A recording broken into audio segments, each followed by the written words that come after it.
최경영의 최강 시사.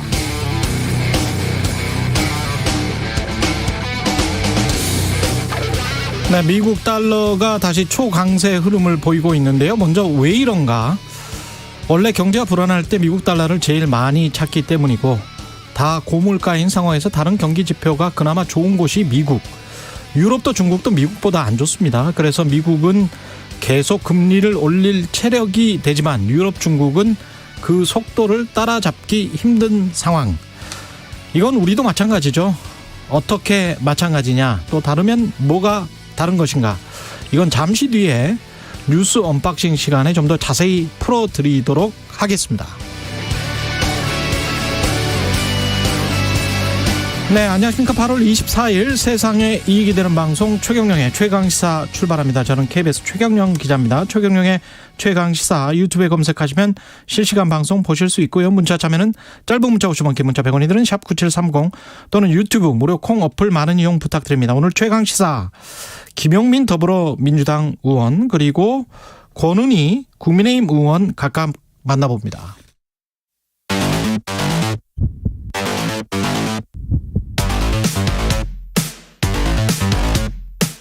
오늘 아침 가장 뜨거운 뉴스 언박싱.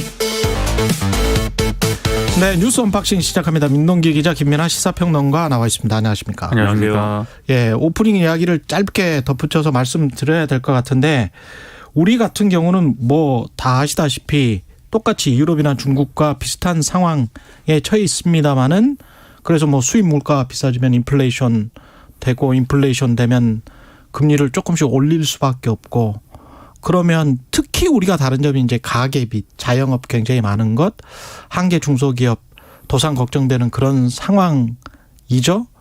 그런데 이게 심리적으로 보면 금리를 인상하는 속도가 미국만큼 못할 것이다라는 기대감. 그러니까 그 정도밖에 안 될 것이다라는 그 기대감 때문에 자꾸 외국인 투자자들이 투자를 멈추는 거예요. 아니면 돈을 뺀다든가. 그리고 그런 기대감 때문에 환율이 계속 약세가 되면 또 그 악순환이 지속되는 그런 상황인데다가 우리가 특히 다른 점이 지금 오늘 뉴스에도 나왔지만 가계빚이 주요 선진국 중에서 최고잖아요. GDP 대비. 104% 정도 되지 않습니까? 네. 여기에는 전세금이 포함이 안 돼 있고, 무엇보다 다른 점은 우리가 너무나 당연하게 생각하고 있는 것 중에 무엇보다 다른 게 있습니다. 그게 뭐냐면 2010년에 금융위기가 일어나고 한 1, 2년 뒤에 금융위기가 왜 일어났는지, 그게 단지 미국이 금리 인상만 빨리 해서 그렇게 주택 경기가 확 꺼지면서 자산 버블이 꺼졌던 것인지, 그게 아니다라고 벤 버냉키 당시 연준 의장이었던 사람이 애틀랜타 조지아에서 했던 연설문이 있거든요. 네. 근데 거기에서 분석을 해놓은 게 2000년대 초반 중반에 미국의 은행들의 대출 행태에 관해서 이야기를 해놨어요. 그게 뭐냐면 이자를 좀 나중에 갚아도 된다. 원금은 나중에 갚아도 되고 이자는 지금 현재 뭐 1, 2년 동안은 조금만 내도 된다. 뭐 이런 식의 행태가 많아져서 그런 포션, 대출 형태가 많아졌다. 그래서 이게 자산 가격의 거품이 커졌다. 그런데 그게 우리는 수십 년 동안 그랬어요. 그게 그렇죠. 미국에 가면 이제 이름이 붙여지게 서브프라임 모기지론이라는 그렇죠. 게 그런 형태인 거지 않습니까? 아, 그거하고는 좀 다른 겁니다. 예. 네. 제가 말하는 건 ARM이라는 좀 다른 건데 네. 하여간 그런 행태가 한 4, 5년 동안 있었던 거예요. 2000년대 초중반에. 그리고 나서 2006년, 7년도에 그런 일이 있었던 겁니다. 근데 우리는 지금 수십 년 동안 그러고 있는 겁니다. 그러니까 구조적으로 누적이 된 거잖아요. 구조적으로 우리는. 누적이 된 상황이고 이게 금리 인상기와 아주 초유의 인플레이션 시기와 겹쳐 있기 때문에 정부가 이 부분만 집중적으로 봐도 모자란 판에 마치 자다가 남의 뒷다리 긁듯이 생뚱맞게도 공기업이랄지 정부의 재정 건전성이랄지 지금 전혀 부채와 어떻게 보면 그렇게 크리티컬한 부채 부분은 아니거든요. 여기는. 지금 가장 중요한 부분은 가장 심각한 부분은 가계와 한계 중소기업인데 그쪽에 집중 에너지와 모든 것을 집중해야 정책 역량을 집중해야 될 판에 다른 일을 지금 많이 벌리고 있다는 거죠. 그러니까 그런 지금, 부분들이 좀 걱정이 됩니다. 예. 공공기관의 뭐 부채를 줄이고 뭐 그걸 통해서 이제 뭐 이 어려운 계층에 대한 어떤 재정 집행을 늘리고 그런 말을 또 대통령도 했는데 그게 가능한가도 좀 의문이고요. 그리고 그렇죠. 공기업이라든가 공공기관이라는 분야도 어쨌든 어떤 기업처럼 운영이 되는 건데 부채가 늘어났다. 라는 절대값으로만 얘기할 수 없는 거 아닙니까? 그렇습니다. 그만큼 매출이 늘어났을 수 있는 것이기 때문에 자산이 늘어났을 수 있는 것이기 때문에 그런 점을 종합적으로 고려해야 되는데 별로 그런 쪽에 있어서는 예를 들면 전형적인 작은 정부론으로 접근을 하고 예. 그것의 어떤 뭐 지금 말씀하신 대로 실제로 이제 경제 위기의 어떤 도화선이 될 수 있고 정말 잠복해 있는 어떤 문제일 수밖에 없는 가계부채 문제에 대해서는 별로 이제 신경 안 쓰는 거 아니냐. 오히려 이제 이 대출을 조였다는 평가도 있고 뭐 이렇게 풀어줬다는 평가도 있는데 그렇죠. 뭐 LTV나 이런 것들을 늘려주고 뭐 이런 것들이 더 역효과 아니냐 이런 지적도 있거든요. 걱정이 많이 되는 건 사실입니다. 예. 그리고 이제 언박싱 시작을 할 텐데 감사원이 문재인 정부 신재생에너지 사업을 다시 들여다보고 있습니다. 그러니까 문재인 정부 시기 신재생에너지 사업하고요. 코로나19 백신 수급 및 관리 실태를 하반기 감사 대상에 새롭게 포함을 시켰습니다. 당초 감사원이 이 문재인 정부의 탈원정 등 에너지 전환 정책 전반에 대해서 감사할 계획이었거든요. 근데 이 문제가 감사원 내부에서도 좀 논란이 됐습니다. 좀 무리하게 하는 거 아니냐. 그래서 감사위원회 논의 과정에서 신재생 에너지 사업으로 감사 대상 분야를 축소를 했습니다. 하지만 이 감사원 측이 감사 자료 수집 과정에서 감사 범위가 만약에 변경이 되거나 별도의 감사 사항이 추가될 가능성을 배제하지 않고 있기 때문에 출발은 신재생 에너지 사업 감사 쪽으로 일단 출발을 하지만 탈원전 감사로 여전히 확대될 가능성은 좀 남아있는 그런 상황이고요. 그리고 코로나19 백신과 마스크 도입이 지연됐던 경위 등에 대해서도 들여다볼 계획입니다. 그리고 특히 좀 논란이 되고 있는 게 선관위가 지난 3월 대선 당시 사전투표 부실 관리 논란이 불거졌잖아요. 이거와 관련해서 감사원이 자료 수집 대상에 선관위를 포함을 시켰거든요. 이것 때문에 당시 선관위가 강하게 반발을 했었는데, 근데 이번에 아예 감사를 진짜 예고를 한 그런 상황입니다. 그래서 이거 감사원이 어떻게 나올지도 일단 선관위가 어떻게 나올지도 일단 지켜봐야 되는 그런 문제인 것 같고요. 야당은 정치 감사라고 지금 반발을 하고 있습니다. 감사원이 정말 자기 역할을 잘해서 전 정권이든 뭐 현 정권이든 어떤 잘못돼 가고 있는 문제를 바로 잡고 그걸 통해서 이제 뭐 다시 그러한 이제 어떤 이 문제가 발생하지 않도록 하는데 역점을 두면 그걸 가지고 누가 뭐라고 하겠습니까? 근데 최근까지 이어진 감사원의 이제 의심스러운 그런 발언이라든가 행태라든가 뭐 그런 게 있는 거거든요. 감사원장. 그렇죠. 예. 감사원장 이제 국회에서 이제 감사원의 어떤 존재 의의나 이런 것들에 대해서 지금 정권의 어떤 방향이나 이런 것들을 뒷받침하기 위해서 뭐 하는 것이다라는 취지의 그런 얘기를 해서 논란이 된 바도 있고. 지원하는 기관이다. 네. 그렇습니다. 예. 그리고 지금 감사원 이제 사무총장도 여러 가지 논란 속에서 좀 무리하게 이제 어떤 감사나 이런 것들을 밀어붙여서 내부에서 논란이 있는 데다가 최근에 이제 일종의 이제 감사원 내부 규정이나 이런 것들에 대해 이런 것들이 위반되는 형태로 이런 뭐 업무를 처리한 거에 있어서도 지난번 국회에서 이제 논의가 됐거든요. 논란이 그렇죠. 됐거든요.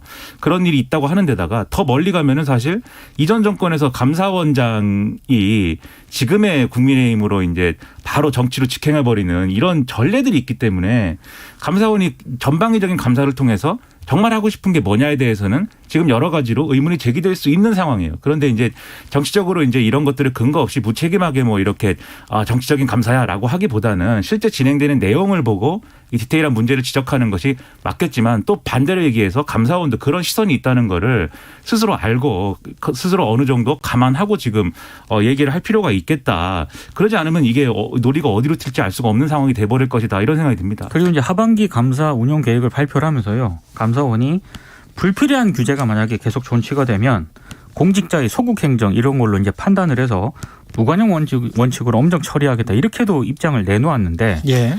결국에는 이게 지금 규제 혁신을 강조했던 윤석열 대통령의 정책 기조 여기에 좀 호응하는 것 아니냐 이런 또 논란도 좀 제기가 되고 있습니다. 그러니까 소극 행정은 예를 들면 국민의 안전, 생명과 안전에 관한 사항이면 소극 행정을 문제 삼아갖고 감사를 할 수도 있겠지만 그게 아니고 규제 완화에 대해서 소극 행정을 한 거에 대해서 예를 들면 이 소극 행정이 뭐 누구의 돈을 받았다든지 뭐 이런 거면 모르겠는데 이게 다른 의미로 읽혀질 수 있는 얘기를 이렇게 좀 너무 적극적으로 하고 있는 것 같아요. 감사원이. 좀 감사원은 감사 결과로 말하는 게 좋다고 생각합니다.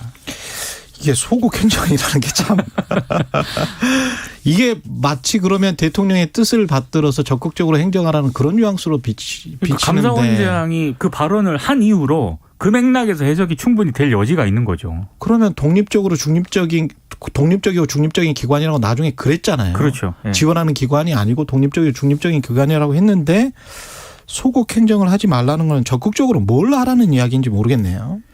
그 감사원 내부의 직원들도 아마 이 자체 감사가 정치 감사의 성격이 있지 않을까. 굉장히 오래 감사원 내부 공무원들은 감사원에만 계속 그렇죠. 근무하는 공무원들이 굉장히 많거든요. 아마 판단을 많이 하고 있을 겁니다. 아마 내부에서 어떤 또 다른 목소리가 나올 가능성 굉장히 높다고 저는 봅니다. 그 감사원 내부의 성격상 나오고 있습니다. 예. 게시판이나 이런 데서 비판 글이 올라오는데 그 비판 글에 대해서 또 아까 얘기한 그 유 사무총장이 뭐 또 뭐 법적 대응 이런 얘기를 또 했나 봐요. 그래서 감사원 직원들에게 뭐 이제 그 게시판과 관련해서 그 익명 게시판이 거기도 있더라고요. 뭐 감나무 숲인지 뭐 그런 네, 게시판이 그렇죠. 있는데 네. 이름이 재밌습니다. 네.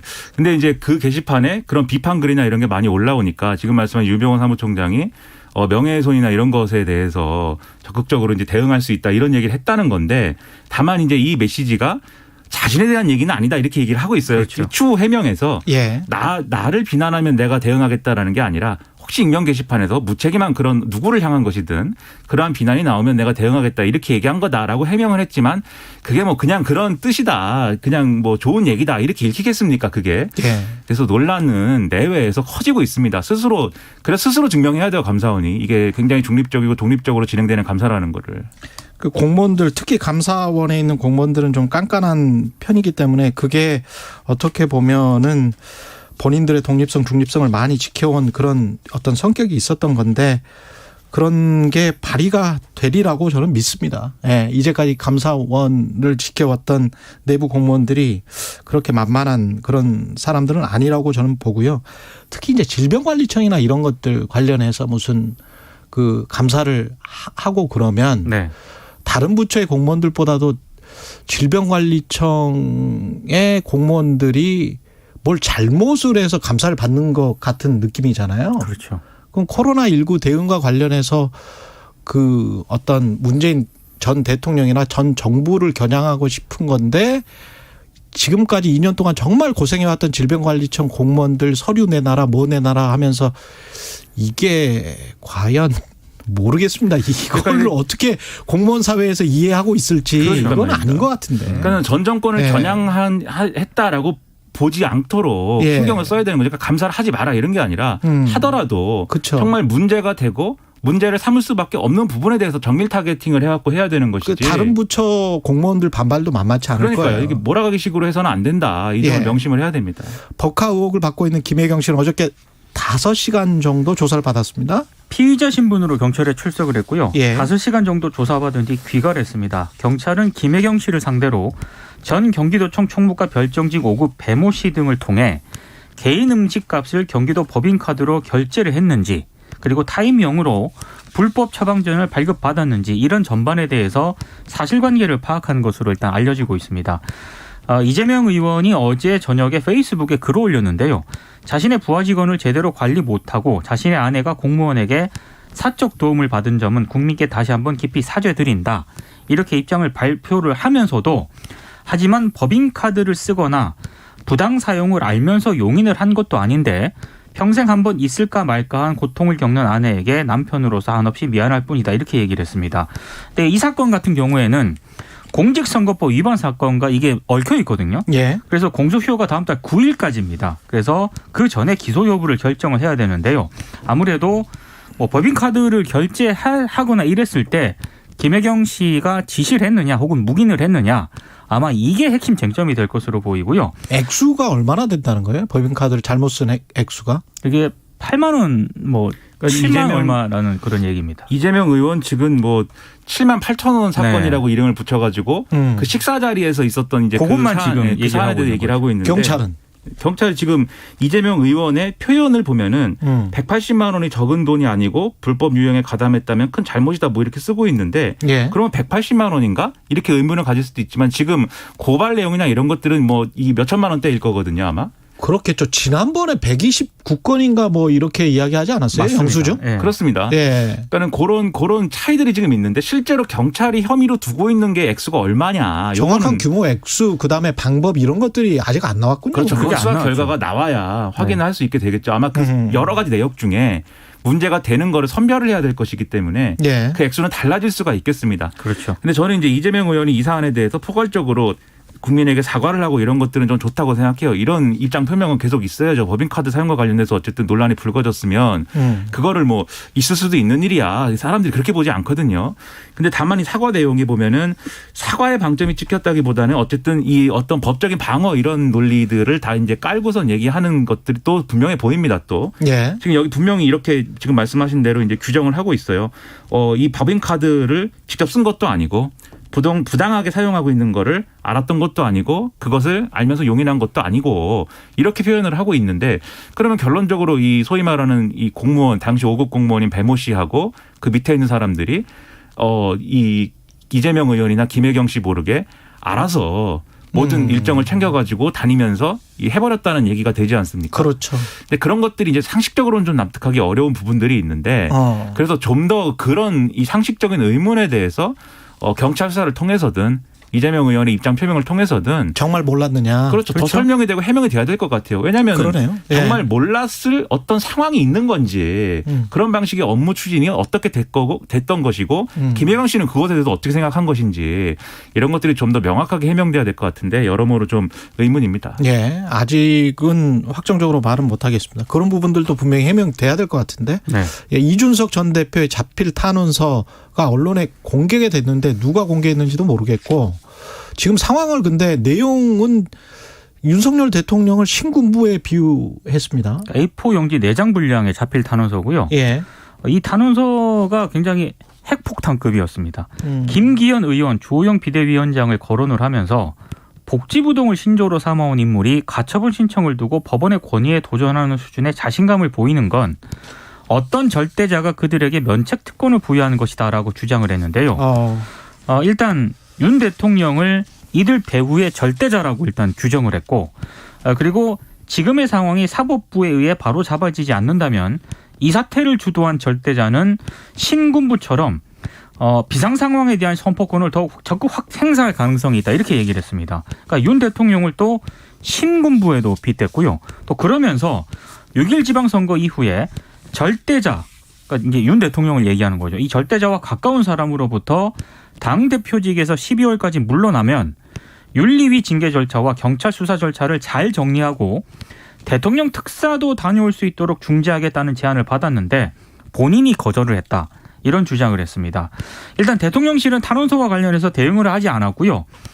일단 이름이 거론된 인물들 주호영 위원장은 이준석 전 대표가 독재자가 된 것 같다 이렇게 얘기를 했고 김기현 의원은 안전핀이 뽑힌 수류탄은 정말 위험하다고 또 비판을 했습니다.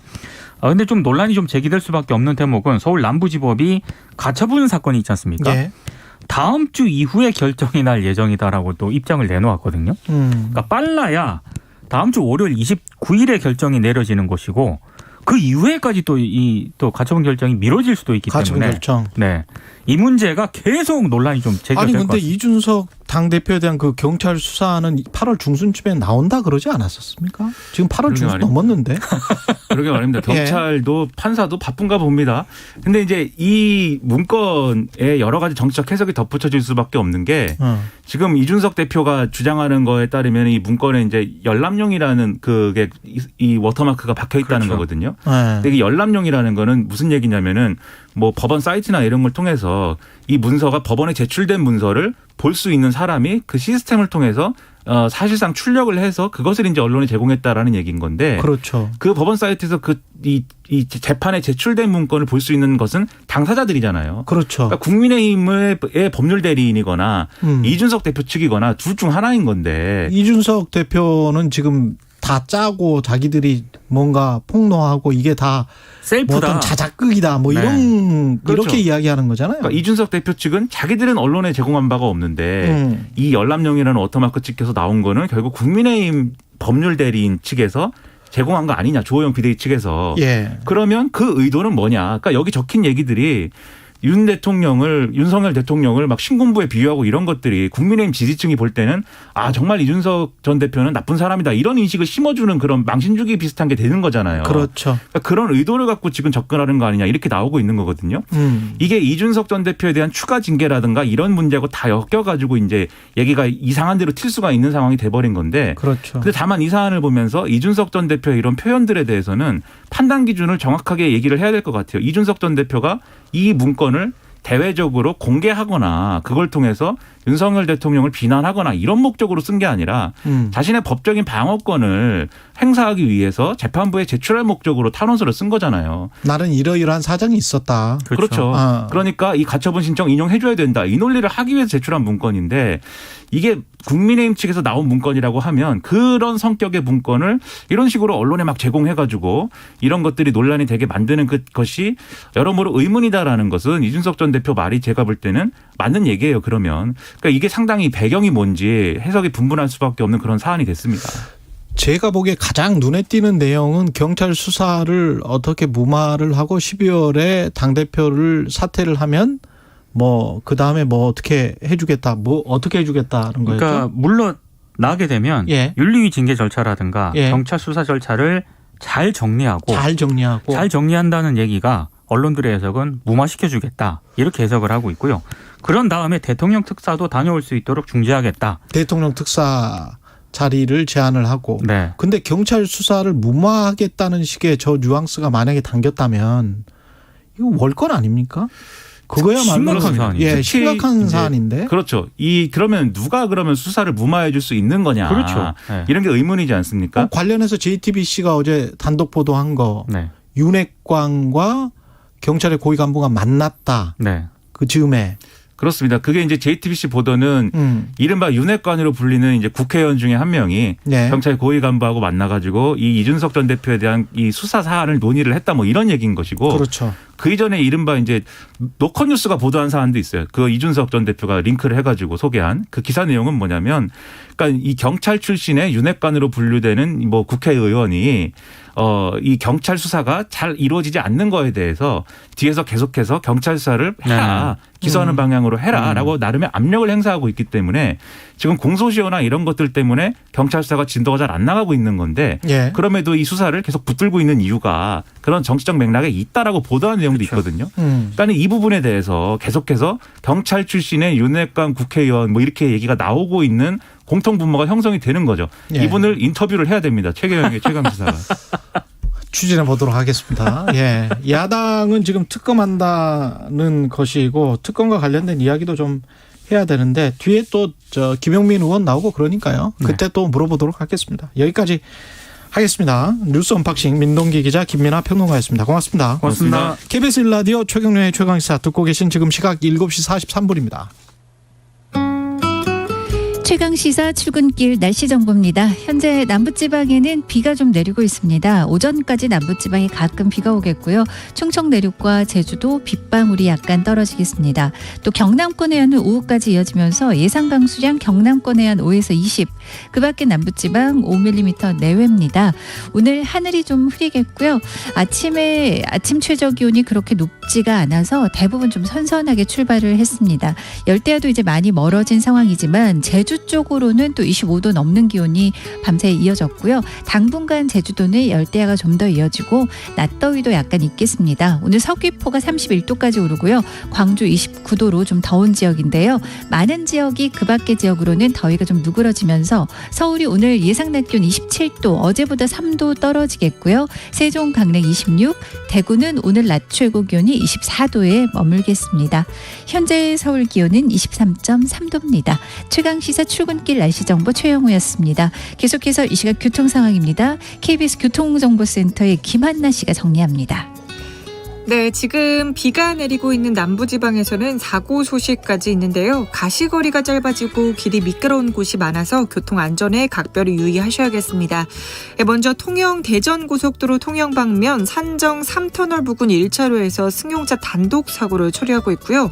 경부고속도로 서울 쪽으로는 경주 부근 2, 3차로에 걸쳐서 사고를 처리하고 있어 주의하셔야겠습니다. 이후로는 달래내에서 반포나들목까지 9km 구간 속도 내지 못하고 있고요. 제2 북경인고속도로 성남 쪽으로는 문학에서 남동 부근 또 신천에서 광명까지 7km 밀립니다. 경인고속도로 서울 방면은 서인천에서 인천 요금소까지 또 부천에서 신월나들목 4km 차간거리 좁혀 지나고 있고요. 영동고속도로 강릉 방면으로는 서창분기점에서 월곡분기점까지 짧은 정체에 있다가 반월터널 부근에서 부곡나들목 9km 사이에 차가 몰려 지나고 있습니다. 이후로도 용인에서 양지터널 부근 6km 구간도 속도 내려갑니다. 목적지까지 안전운전하시기 바랍니다. KBS 교통정보센터에서 김한나였습니다.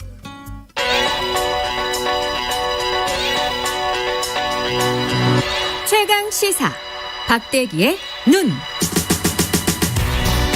네, 우리나라가 중국과 수교한 지 꼭 30년이 됐네요. 많은 변화가 있었습니다. 우리가 중국을 통해서 돈 많이 벌었지만 또 예전 같지는 않고요. 박대기 기자와 함께 수교 30년의 한중 경제를 좀 살펴보겠습니다. 박대기 기자 나와 있습니다. 안녕하십니까? 네, 안녕하십니까? 예. 그동안에 우리가 뭐 중국에서 돈은 많이 벌긴 벌었습니다, 사실은. 예, 그렇습니다. 지난 30년 동안 그중에서 무려 29년 동안 연속으로 무역 흑자를 기록했습니다. 29년 연속 대중국 무역 흑자를 기록했고요. 예. 누적으로 따져보면 7천억 달러 정도 무역 흑자입니다. 우리나라 돈으로 940조 원 정도의 흑자를 중국에서 거뒀습니다. 30년간. 29년 연속 무역 수지 흑자면 정말 대단하군요. 예, 그렇습니다. 예. 매년 30조 원 정도를 중국에서 흑자로 거둬왔다는 그런 이야기인데 수출 규모를 보면은 1991년 그러니까 한중 수교 직전에 10억 달러 정도 수출했었는데요. 예. 지난해는 1,630억 달러. 그러니까 163배 예. 증가할 정도 이렇게 늘었고요. 우리가 수출 규모 자체가 한 6천억 달러 정도 될 텐데. 네, 한 25% 정도 예. 이상을 이제 중국이 차지하고 있고, 뭐 압도적으로 1위 국가가 중국입니다. 많은 분들이 한강의 기적이라고 이제 얘기를 많이 하는데 1990년대까지 이제 한강의 기적이었다면은 사실은 2000년대 초반부터 현재까지의 또 한 번의 그 중진국에서 선진국으로 도약하는 기간이 있었잖아요. 예. 그런 동안은 사실은 이제 중국 쪽 수출을 통해서 많이 도약을 했던 거죠, 우리나라가. 서해의 기적이네요. 네, 그렇게 볼 수 있을 것 같습니다. 예.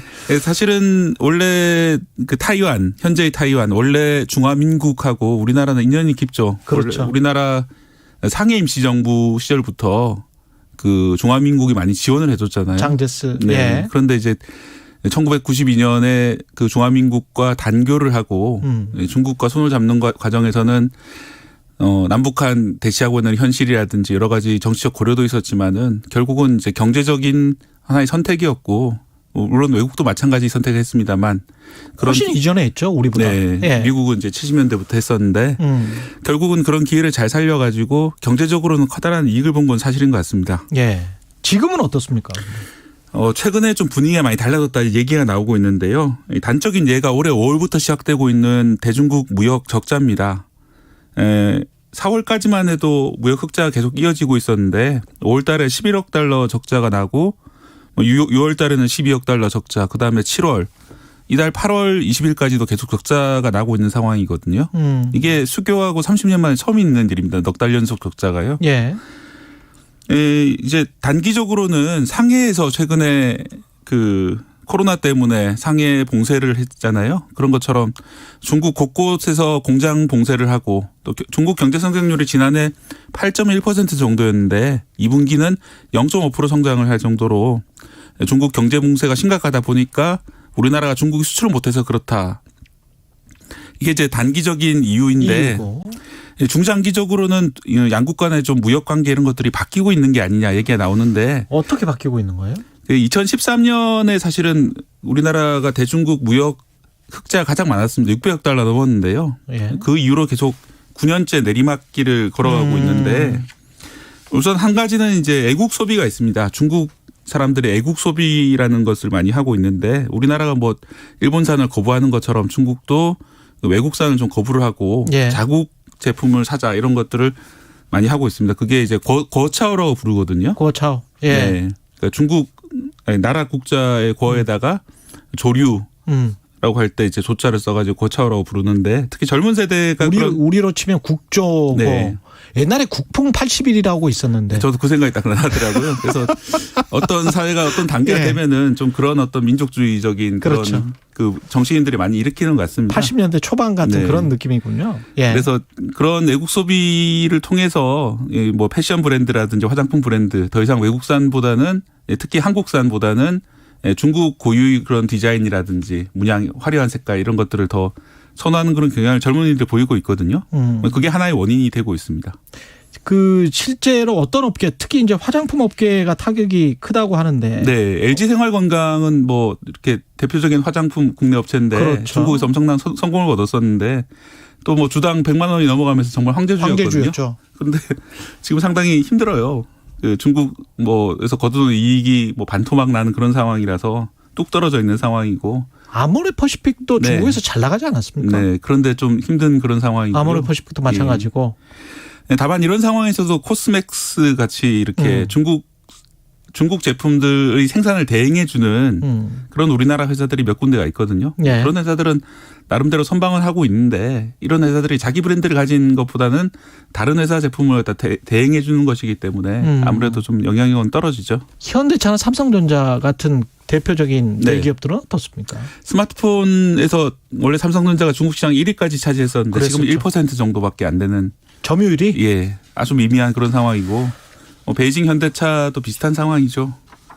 롯데, 이마트 이런 유통업체들도 중국에 많이 진출했었는데 사드 뭐 이런 역풍 같은 걸 맞으면서 유통업체들도 대부분 중국에서 철수한 상황이고요. 이 브랜드 이미지만 내려간 게 아니라 기술력 자체도 중국이 많이 성장을 했습니다.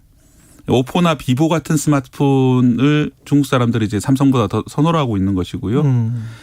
전통적인 분업 구조도 많이 바뀌고 있는데 대표적인 게 LCD 산업입니다. 예. 과거에는 우리나라 LCD를 중국이 수입해 가지고 최종 생산품을 중국에서 제조를 하는 이런 식으로 그랬죠. 됐었는데 중국 정부가 엄청난 지원을 LCD 업체들에 했거든요. 예. 예를 들어서 한 80% 정도 공장 건설 비용을 지방정부라든지 은행에서 대출해 주는 조건으로 공장을 많이 짓고 하면서 결국은 저가 공세 때문에 우리나라 뭐 삼성, LG 이런 LCD 업체들이 아예 사업을 접거나 아니면 축소하는 그런 상황까지 이르렀습니다. 그래서 과거에는 우리나라 중간재나 그런 장비를 가지고 중국에서 많이 제조를 하는 그런 식의 분업이 가능했는데 지금은 중국이 스스로 제조업을 내재화하면서 더 이상 분업이 힘들어진 그런 상황까지 왔습니다. LCD 같은 경우도 우리가 OLED나 뭐 조금 더 격차가 있는 기술로 발전을 하고 네, 그쪽으로 이제 상위 쪽으로 가고 중국은 계속 이제 LCD를 차지하고 뭐 이런 상황. 앞으로는 그렇게 기술 격차를 계속 벌리는 수밖에 없겠습니다. 예, 결국은 그런 기술 격차를 벌릴 수밖에 없는데 예. 문제는 뭐 중국도 가만히 있는 것이 아니라서 OLED도 마찬가지로 중국도 많이 따라오고 있고요. 그렇죠. 뭐 그런 격차를 벌일 수 있는 산업 자체가 많이 줄어들고 있다는 점이 좀 문제가 있습니다. 지금 뭐 유일한 예외가 반도체 정도입니까? 그러면? 네, 그렇습니다. 이제 반도체 같은 경우는 미국이 중국으로의 그 반도체 기술 수출을 막고 있기 때문에 그렇죠. 그나마 격차가 유지가 되고 있고요. 뭐 그 외의 대부분 산업들은 중국이 지금 어떤 첨단 기술에 대한 논문도 세계에서 가장 많이 나온다고 하거든요. 첨단 기술에 대한 논문도 세계에서 가장 많이 나온다. 네, 뭐 그런 상황이 됐기 때문에 언제까지 이런 산업 부위가 유지될 수 있을까? 거의 이제 경합 상태로까지 갔다고 봐야죠. 그래서 힘든 상황입니다. 지난번에 제가 한번 오프닝에서 말씀드렸었는데 중국의 관련 학과 첨단 기술과 관련된 학과의 공대생들 졸업생 숫자가 네. 미국하고 대만, 일본 합친 것들 있잖아요. 그 치포라고 하는 것들. 네. 합친 것의 5배더라고요. 예. 그리고 실제로 미국에 가보시면은 상당수 어떤 명문 대학의 교수들이 중국인들이 많이 하고 있어요. 그렇죠. 예, 그런 식으로 이미 많이 미국에서조차도 그런 연구진들을 많이 장악을 하고 있는 상황이기 때문에 그 중에 일부는 또 중국으로 가버리고. 예. 예. 그런 참 경쟁이 어려워지고 있는 그런 상황입니다. 우리는 어떻게 해야 됩니까? 일단은 뭐 말씀하셨던 것처럼 기술 격차 계속 낼 수 있도록 뭐 최대한 노력을 해야 될 것이고요. 둘째는 이제 확실한 브랜드 파워가 필요하다 얘기가 나오고 있는데 브랜드 파워. 우리나라가 중국 화장품 시장에서 1위에서 내려왔는데 그럼 어떤 나라들이 1위를 하고 있냐고 하면 일본하고 프랑스거든요. 일본, 프랑스. 예, 이 나라들은 중국뿐 아니라 뭐 전 세계적으로 그렇죠, 이제 그렇죠. 그 화장품 산업에서 앞서 나가고 있던 국가들이기 때문에 결국은 이제 중국 시장 말고 다른 시장에서 충분하게 명성을 올린다면은 중국 시장에서도 그런 이제 그 럭셔리 브랜드 하나로 받아들일 수 있다. 명품이 돼야 되겠네. 결국 그런 상황. 예, 명품이 돼야 그렇게 되겠어요. 됐습니다. 예. 이제 최근에 이제 미국산 전기차에 대해서만 보조금을 준다고 그러잖아요. 그렇죠. 뭐 그런 식으로 이제 세계가 갈수록 블록화되고 있고 다시 동서 냉전 시대로 돌아가고 있기 때문에 참 어려워지는 것 같습니다. 수출하기가. 예. 여기까지 듣겠습니다. 지금까지 박대기의 눈 KBS 박대기 기자였습니다. 고맙습니다. 감사합니다.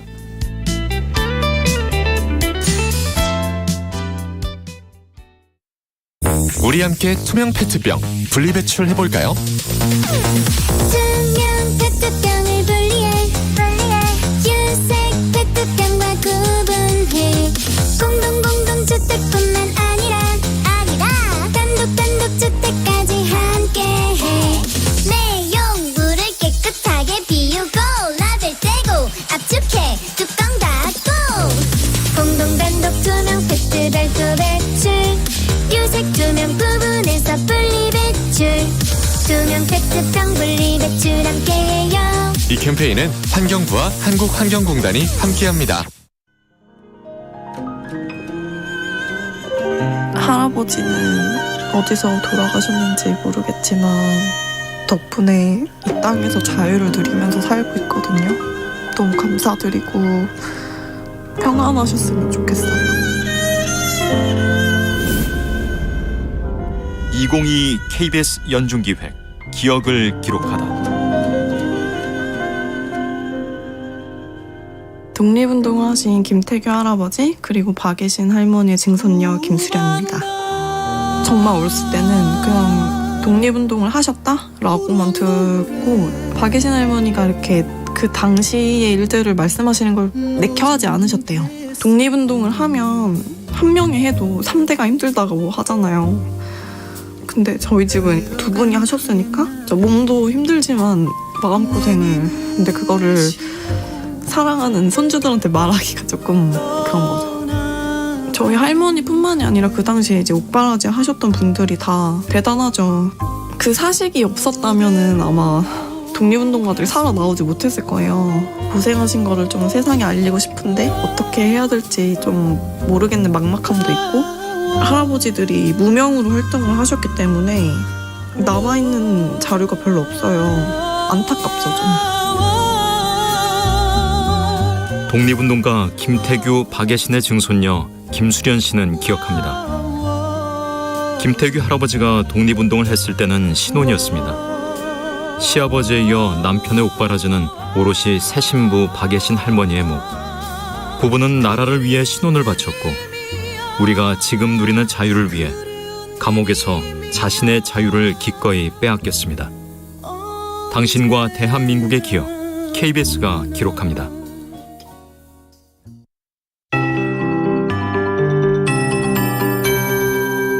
KBS 58분 날씨. 오늘은 많은 지역으로 낮더위가 좀 꺾이겠습니다. 밤새 열대야도 많이 잠잠해진 모습인데요. 다만 제주 지역으로는 밤새 열대야의 기준인 25도 이상의 기온을 유지했고 당분간은 제주가 열대야도 좀 더 이어지고 낮더위도 30도 선으로 좀 더 계속되겠습니다. 오늘도 서귀포는 31도까지 오르고 광주 29도로 약간 더운 지역인데요. 반면 대구는 오늘 낮 최고 기온이 24도에 그치면서 아주 선선하겠습니다. 또 세종시와 강릉도 26도의 낮 최고 기온, 서울은 27도의 기온이 예상돼 전국이 22도에서 30도의 낮 기온 분포를 보이겠습니다. 내일은 서울의 낮 기온이 26도, 모레는 28도, 거의 비슷하게 많은 지역으로 30도 이하의 낮 기온을 당분간 유지할 것으로 예상하고 있고요. 오늘은 남부지방에 현재 비가 오고 있습니다. 오늘 오전까지 남부지방에 가끔 비가 오겠고 충청 내륙이나 제주도도 빗방울이 조금 더 떨어지겠습니다. 또 경남권 해안은 오후까지 비가 이어지면서 예상 강우량 경남권 해안 5에서 20, 그 밖에 남부지방은 5mm 내외가 지나겠고요. 미세먼지 농도 상황은 좋은데요. 다만 아침까지 중부 내륙 중심으로 가시거리 1km 미만의 안개 주의하시기 바랍니다. 현재 서울 기온 23.6도입니다. 최영우였습니다.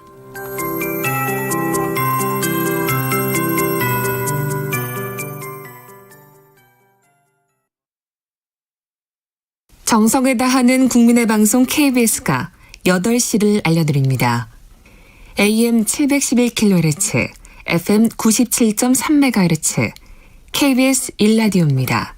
HLKA.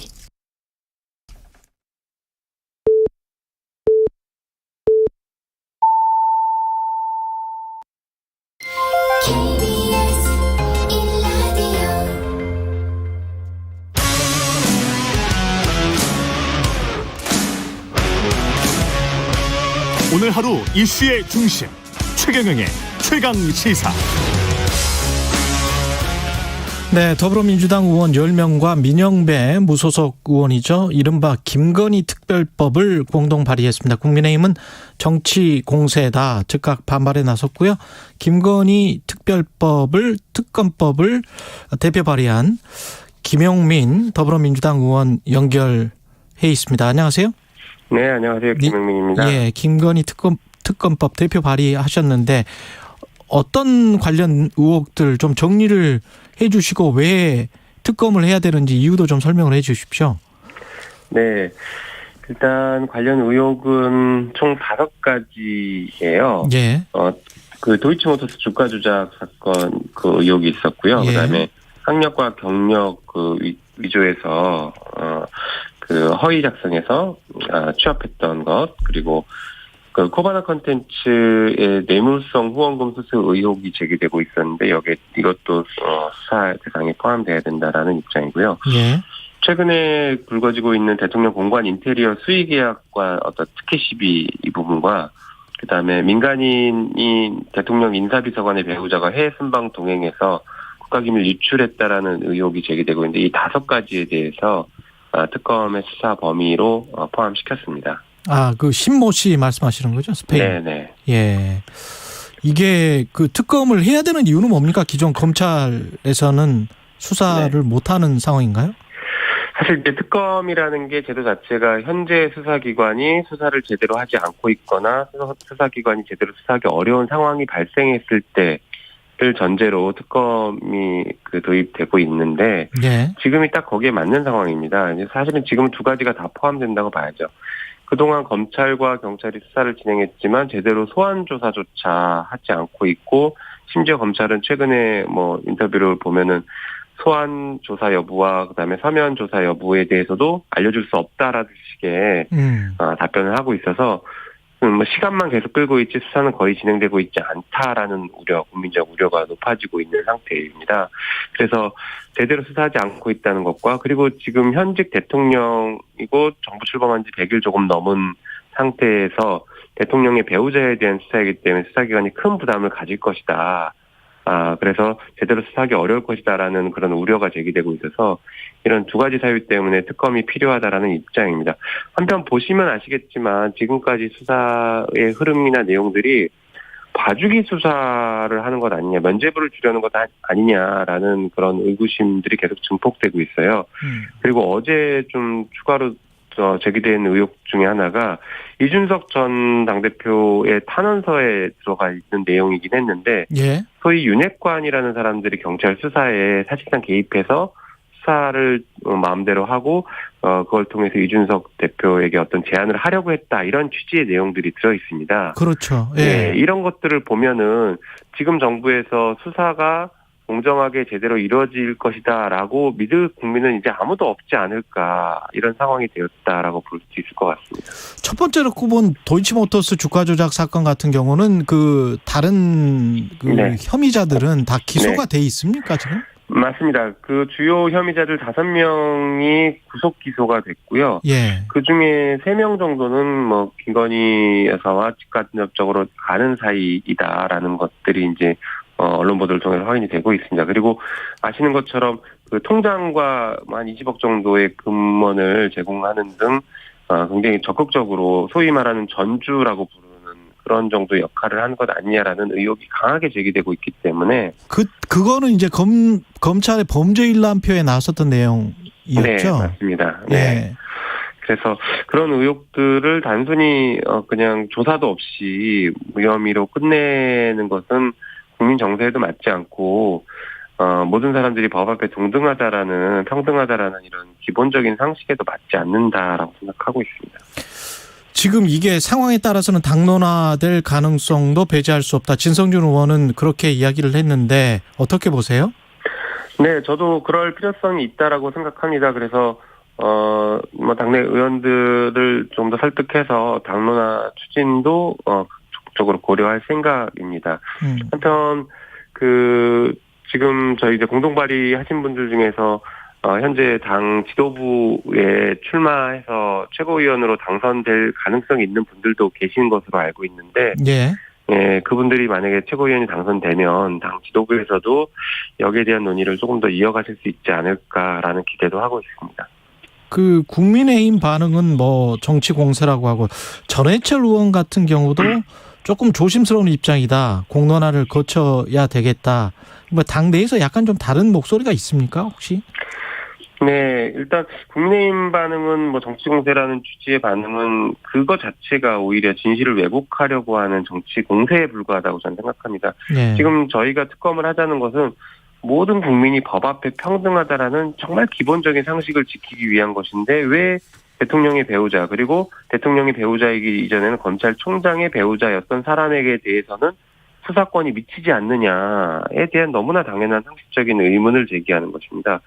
한편 당내에서 뭐 이견이 뭐 표출될 수도 있다고 생각되지만 저는 그건 당내에 다양한 의견은 존재할 수 있다고 봅니다. 다만 지금 처해져 있는 상황들을 보면은 이게 단순히 김건희 여사에 대한 특검을 하냐 안 하냐의 상황이 아니라 우리는 지금 굉장히 비상한 상황, 민주주의를 검찰이라는 그 특수한 조직이 민주주의를 사실상 장악하고 대한민국을 장악해가는 이 굉장히 비정상적인 상황에 대해서 민주당이 국회 다수당으로서 비정상적인 상황을 정상으로 돌려놓기 위한 비상한 조치를 취해야 되는 중요한 시기라고 생각하거든요. 그래서 그런 차원에서 접근을 하고 비상적인 조치들을 계속 전략적인 고민을 해야 될 때라고 생각합니다. 한편 저희가 5년 전쯤에 국정농단 사건을 거쳤는데 사실 권력이 사유화된다라는 것이 얼마나 쉬운지 그리고 우리가 쌓았던 민주주의가 얼마나 쉽게 무너지고 독재로 흐를 수 있는지를 정말 잘 지켜봤거든요. 그래서 민주당이 이제 역사의 죄인이 다시 되지 않기 위해서는 지금 이 사태를 매우 현명하고 적극적으로 대응해서 막아내야 된다. 저는 그렇게 생각합니다. 지금 현재 법사위원장을 내놓은 상태잖아요. 네. 그렇게 되면 특검법 통과시킬 수가 있나요? 일반적인 상황에서 법사위에서 논의해서 통과시키는 것은 매우 어렵다라고 저도 생각합니다. 그래서 저는 이게 필요하면 패스트 트랙을 통해서라도 통과를 시켜야 되는 것 아닐까라는 생각을 하고 있습니다. 패스트 트랙을 그렇게 하려면 정말 당론이 돼야 되겠네요. 네, 그렇게 돼야겠죠. 예, 그 정도로 가려면. 특별감찰관 관련해서도 지금 여야 공방이 계속되고 있는데 국민의힘은 북한 인권재단 이사를 민주당이 동시에 추천을 하면 그러면 특별감찰관을 어떻게 한번 합의해보자 이런 입장인 것 같아요. 네네. 저는 그것은 일종의 부당결부다 이렇게 생각합니다. 특별감찰관과 북한 인권재단 이사는 전혀 다른 차원의 이야기들인데 왜 이것을 자꾸 연결시키는지 이해할 수가 없습니다. 오히려 대통령실도 특별감찰관에 대해서 국회에서 논의하면 전적으로 수용하겠다라는 입장을 밝히고 있는데 대통령실에서도 내걸지 않은 조건을 왜 국민의힘이 내걸면서 특별감찰관을 방해하느냐. 이 부분은 좀 이해하기 어렵습니다. 국민의힘 반응 중에 좀 구체적인 반응이 권성동 의원이 특검법 관련해서 민주당의 김혜경 씨 수사 물타기, 민주당의 도착증적 행태, 민주당 극단주의자 모임인 철험회가 주도했다. 이렇게 이야기를 하고 있습니다. 네. 예. 네, 그 반응은 오히려 철험에 대한 도착증이 심한 것 아닐까 싶습니다. 철험에 대한 도착증이 심하다. 맞습니다. 굉장히 상식적인 얘기를 하고 있는 것이죠. 법 앞에 평등이라는 지극히 상식을 저희는 계속 얘기하고 있는데 왜 검찰총장이었던 사람의 배우자는 처벌받지 않느냐. 특히 검찰총장이었을 당시에 장모와 배우자에 대한 변호 문건을 대검에서 작성했습니다. 검찰이 특정인을 봐주기 위해서 이렇게 조직적으로 변호 문건까지 작성했던 적은 제가 아는 한 검찰 역사에서 단 한 번도 없었거든요. 예. 우리가 가장 심하게 검찰이 봐줬다라고 알고 있는 사건이 김학의 사건으로 아마 기억하실 수 있는데, 그렇죠. 김학의 사건에서조차 이렇게 대검이 변호문건까지 작성해서 봐주게 하지 않았거든요. 그리고 거기서 그치지 않았습니다. 이 사건들에 대해서 계속 문제 제기하는 사람들을 처벌하기 위해서 대검이 고발장을 작성해서 국민의힘에게 전달해주고 고발 사주까지 했습니다. 예. 이렇게 검찰이 어떻게든 막아보려고 했던 엄청난 사건이었고 권한을 적극적으로 남용했던 사건인데 왜 이 사건에 대해서 수사를 특검을 통해 수사하자는 것을 그렇게 이상하게 반응하는지 저는 이해할 수가 없습니다. 지금 경찰국 신설과 관련해서는 어제 국회 운영위에서도 뭐 공방이 거셌다고 하던데 지금 부딪히는 내용이 뭡니까? 이거는? 네, 사실 이제 그 경찰국 신설에서 가장 중요한 문제는 정부조직법을 위반했냐 안 했냐, 경찰국 자체가 행안부 소속으로 둘 수 있느냐 없느냐가 가장 그 중요한 문제점입니다. 예. 여기에 대해서는 아마 그 많은 보도들이 있었고 이게 위법이다라는 법조인들과 학자들의 의견들이 상당히 많다라는 것들은 아마 청취자분들께서도 아실 것 같은데요. 예. 어제 국회에서 논의됐던 것은 조금 다른 관점이었습니다. 그 국가인권위원회가 경찰국 신설이 인권 침해 가능성에 대한 논란이 많이 제기되고 있다라는 취지의 발표를 했고 거기에 대해서 국민의힘이 왜 인권 침해냐라는 식으로 반박하는 그런 논의가 있었습니다. 아시는 것처럼 그 경찰국은 과거에 그 수많은 인권 침해를 해왔던 그런 사례들을 반성해서 행안부 소속으로 당시 내무부였죠. 행안부 소속으로 경찰을 두지 말고 경찰을 별도의 독립된 기관으로 하면서 경찰위원회를 두어서 여기서 민주적 통제를 하자라는 것이 그 이후의 법제이고 계속 그 이어왔던 법제인데 이것을 완전히 원점으로 되돌리는 것이 지금 경찰국 신설입니다. 다시 말해서 정권의 입맛에 맞는 방식으로 앞으로 경찰을 통제하고 수사와 치안을 담당하겠다라는 것이죠.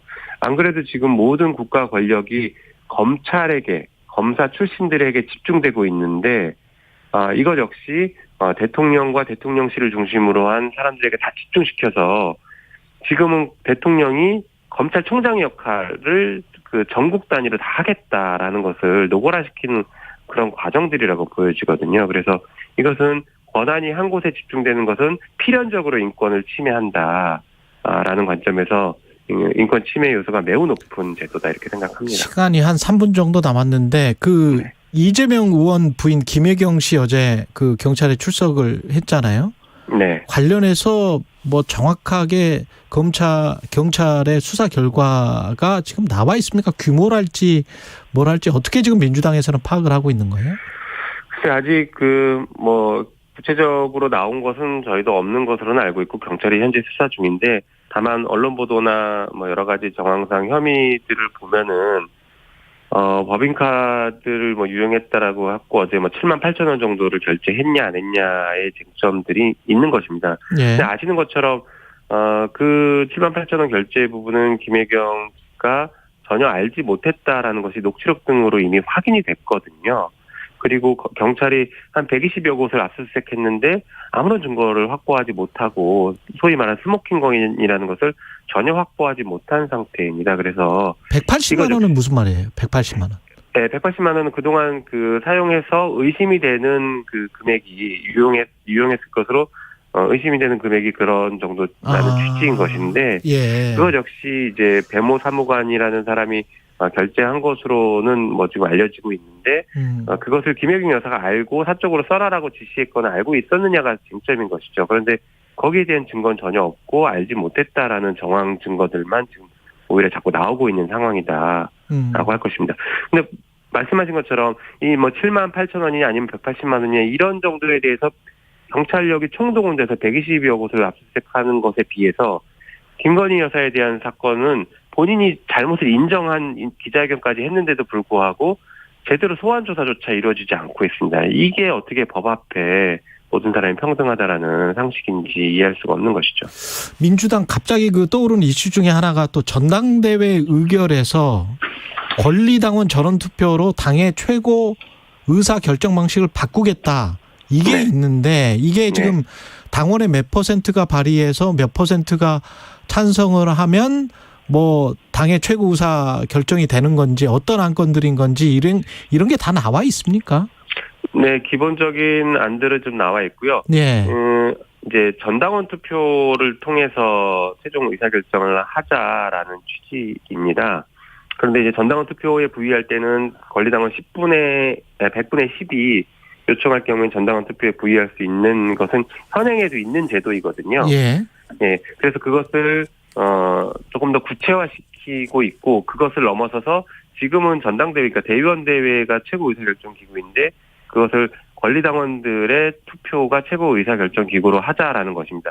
쉽게 말하면 우리 대한민국에서 국민들의 의사결정, 국민투표가 최종 의사결정인 것과 거의 유사하다고 보시면 될 것 같습니다. 그런데 모든 사안에 대해서 다 권리당원의 전당원 투표를 하는 것은 아니고 우리도 모든 사안에 국민투표를 하는 것이 아닌 것처럼 그렇죠. 특정한 주요 사안들에 대해서 전당원 투표를 한다라는 취지로 이해하시면 될 것 같습니다. 그러니까 당의 주인이 당원이다라는 것을 천명한 지극히 당연한 그 규정들이라고 이렇게 저는 생각하고 있습니다. 시간이 좀 부족해서 부차적으로 또 질문을 좀 드려야 될 것들이 있는데 여기까지 하겠습니다. 일단 예. 네네. 네, 김용민 더불어민주당 의원이었습니다. 고맙습니다. 네, 감사합니다.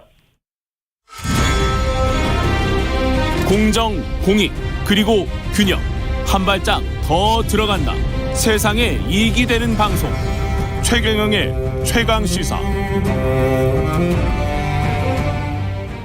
네, 국민의힘 윤리위가 권은희 의원에 대한 징계 절차를 시작을 했습니다.